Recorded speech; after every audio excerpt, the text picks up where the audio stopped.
Okay, so good afternoon, level 2s. Our next dish for our final assessment is a veloute soup. Now, a veloute soup involves us using a roux base, which is a little bit strange because it's the sort of soup that people don't use anymore. They don't make a roux based soup anymore because you get a lot of people with intolerance to gluten and all that sort of thing. But our criteria says that we've got to make this veloute using a roux base, so that's what we're going to do. So we're going to make a wild mushroom veloute, and on the tray in front of me I've measured out some ingredients. So I've sliced a selection of wild mushrooms. Some will be for garnish, some will be for the soup itself. I've got a clove of garlic which I've crushed, and half a shallot which I've cut finely. In these little pots I've got 30 grams of butter and 30 grams of flour. Remember, equal quantities of each to make a roux. And then in the measuring jug I've got some vegetable stock, and I've got about a litre, but I'll probably only use about half of that.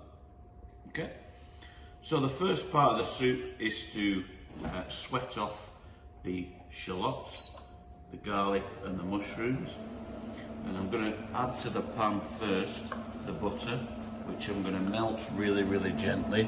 Remember, if we have the pan too hot before we start, we'll end up burning the butter and it'll end up brown, and we'll get a really nutty flavour to it, and we don't want that. We just want it to melt really gently.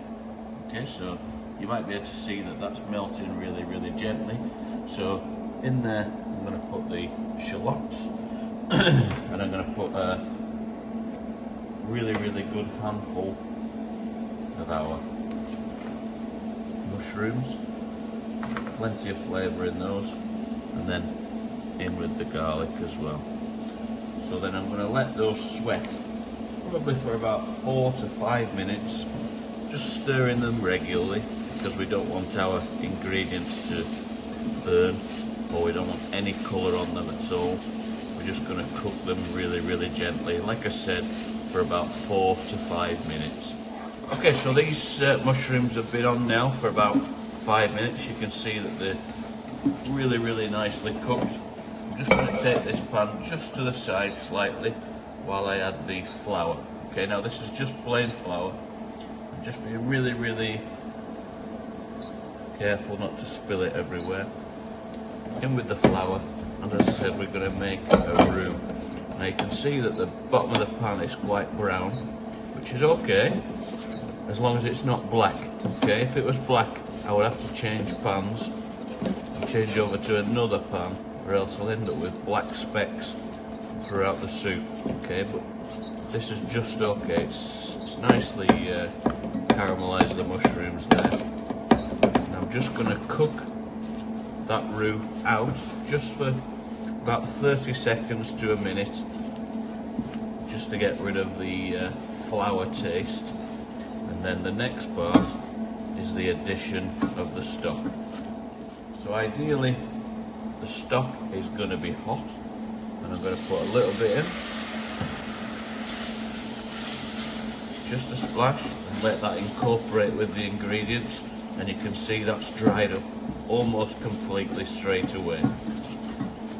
We're going to do that again, a little bit more in there. You can see it starts to incorporate with the ingredients almost straight away, and you'll start to see the soup becoming a sort of creamy beige type colour to start off with. It's all combined there again. So again, a little bit more stock, and I'm going to keep on adding the stock, mixing it in until I get the required thickness that I want for the soup. Okay, so I'm going to add the last little bit of stock now, just a splash, and that's just to get the soup to the required consistency. Now, as I often show you, usually the required consistency is so that you can run your finger down the spoon and your finger mark doesn't disappear. Okay, so for me that's just about all the stock that's required now. But I'm not going to throw it away, I'm not going to get rid of it, I'm going to leave it at the side just here, because this now is going to simmer probably for about 10 to 15 minutes, just to get rid of any excess flour taste that we've got in there, just to boil off that flavour, just to cook it out, just to let the mushrooms finish cooking.